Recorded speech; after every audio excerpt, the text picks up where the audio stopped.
everybody, I'm Bree the Plant Lady, and I have got full-on spring fever. Today is the first day that it's been warm enough to come outside and garden with a dress, my favorite thing in the world, and I bought some bulbs from Home Depot because I couldn't help myself, and it's Ixia. It's actually a plant that I have never grown, so I just thought that I would do a really simple planting, putting all of these into this pot. I'm gonna keep it on my warm back patio, and if we get cold, I can bring it into my heated shed. So the process for planting these is super easy. I've just filled my pot about 3/4 of the way full, and now I am just going to follow the instructions. Place bulbs in a hole, pointed side up, cover with soil. It really is that simple, even when it's a plant you've never grown. The reason that I bought these was because I just couldn't stand it.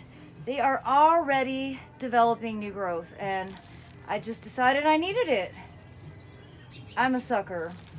Can't deny that. Now that I have the bulbs planted, it's time to just top dress with some more compost. Now I realize this seems like it's crowded, but from what I've read about this particular plant, it actually does better in crowded conditions.